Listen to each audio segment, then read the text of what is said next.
My name is Nimo, and my passion is really trying to fine-tune myself as an instrument for good in this world. And I think that requires self-purification, and then also finding ways to offer myself in the service of others.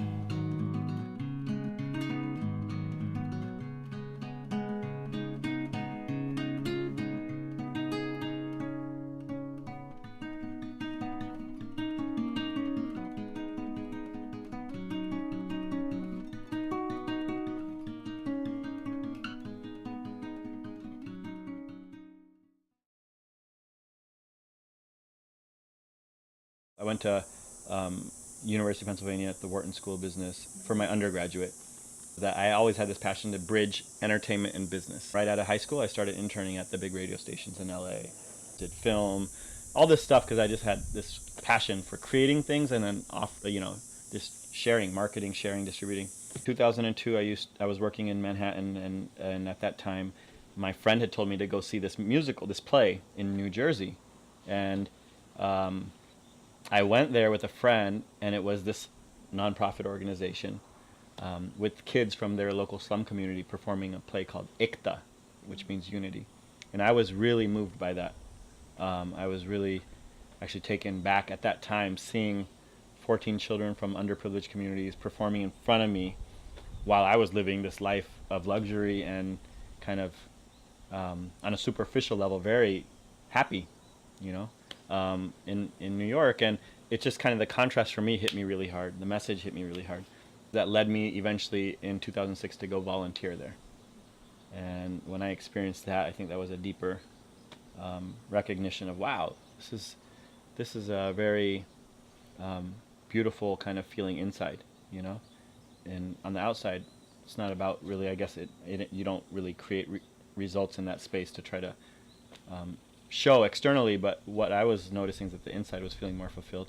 Maybe I should use my love, passion for entertainment and media to work with kids, which is also my passion, and combine the two. And that's when I decided I'll go serve and create a musical with children from the underprivileged community, become a family with them, and see how that helps me grow as a human being. This path, I think, became more clear for me over the past 5-6 years when I've been serving in a nonprofit actually in India at the Gandhi Ashram, and really kind of going by this quote that Mahatma Gandhi said once, which was, the best way to find yourself is to lose yourself in the service of others. And ultimately this question arose in my mind, which I encourage everyone to ask, which is, you have this limited time here. How do you want to use this time? And we're all going to pass in a micro instant. 100 years, 50 years, 80 years, 20 years is insignificant in the macro kind of perspective of this planet, Serving is actually a selfish mechanism to purify ourselves.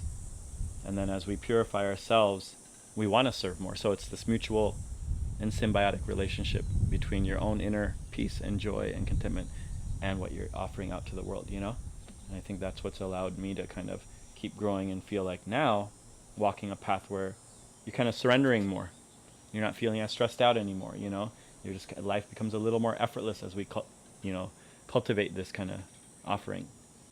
Mom and dad were supportive, but then there's always pushback. Like, what are you doing? How are you going to support yourself? How are you going to, when you're 60, who's going to take care of you? Where are you going to get your money from? My dad used to always tell me that. He's like, you can serve if you want to. That's fine. You want to do this all your life. Then he would give examples like of Gandhiji or this and that. And like, look they're living with one piece of cloth. They're living with the wisdom and capacity to accept that if nothing supports them, that they'll be okay with it. And do you have that conviction? Because if you do, then it's fine. Then you walk this path with good faith. If you don't, you better be careful. And so it's one of those things where I think we have to go through our journey. We have the opportunity to choreograph the dance that we want to do. It doesn't mean that one thing is right or wrong, It doesn't mean that living in this way is right or living in this way is right or wrong. We have to really choose by looking inside and saying, who am I? How do I want to live? And how do I want to choreograph that performance while I'm here? Those questions that you have arise, but then they also pass as you work with conviction and serve in that kind of like pure spirit. Things that I feel like you have to make a decision between and kind of compromise between in walking this path. One is for sure, I think, the material, like kind of vision or pleasures that you might have that I had projected when I was younger, like in high school. Like even in this gathering, there's this one poster I like showing. I think you guys might have seen it. It's a justification for higher education, and it's this beach house with all these cars. And I did have that vision that I would one day live by the beach, and I would one day. I have no interest in that anymore. I love beach houses, and I love a house like this. It's so beautiful, but I don't have a desire for that. So I think there's a shift. There's like this kind of like willingness to let go of the material attachments that I feel like I've done to a certain degree. I don't know if it's a sacrifice, because I don't feel like I'm sacrificing, but when I had left my business to go serve, I got rid of everything I owned as an experiment. I had some pairs of clothes left. Got rid of pretty much all my electronics, all my music, all my any material possession I had. I pretty much gave away, or then gave it to Salvation Army. And for me, it was, again, how am I going to start from ground zero again? So it was a practice in that. Over there in India, we don't have a social life. So the people that we're serving with are kind of my family. And like, whereas over here, it'd be like, go to this birthday party, go to this baby shower, let's go to this club, do this, do that, which was my life in college and post-college and stuff like that. A party night will be me making cold coffee for everybody in my apartment. Scrabble nights, and I was just watching a Chicago Bears game, so I'm a diehard Chicago Bears fan.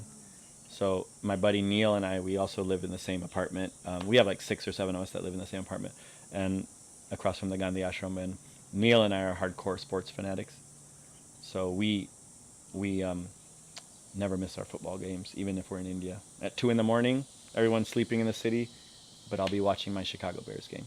Avocados. They don't have avocados in India, and that's like my favorite food in the world. They do have them in South India. Yeah. But I like being out here in America. I've been eating avocados every day. Guac is good. If people want to serve or give back, the best way to do it is to do it within the context of what they're doing right now. You know, so if you got a 9 to 5, if you're a doctor, if you're a policeman, you have so many opportunities to serve just in your day. And service, to me, another synonym is kindness. It really is. It's like you have the chance to be kind to everyone and everything around you, no matter what you do. And kindness requires this one desire inside to be that.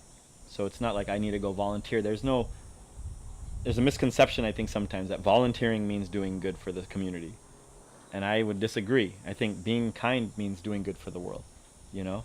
So can we just in our day-to-day, whatever it may be, take the time out to be aware of our surroundings and be more conscious and kind to those spaces, whether it means picking up small pieces of trash, or it means helping this stranger, or it means somebody honks at you and cuts you off and you say, okay, I'm just sending a prayer out to you. You know, I know you're having a bad day probably. Like, to me, this is what we need to do. This is the path we need to walk on. Where can we serve wherever we are? Where can we offer our love and kindness wherever we are? And that's the start of it, I think. When our heart cultivates in that spirit, then if it kind of journeys on to go do other things, to go across here, to go volunteer, to do that, then let it be so. But really, it needs to root in where you're at, who you are, who's around you, you know, and from there, letting it spread. But small things, you know, and I love that Mother Teresa quote.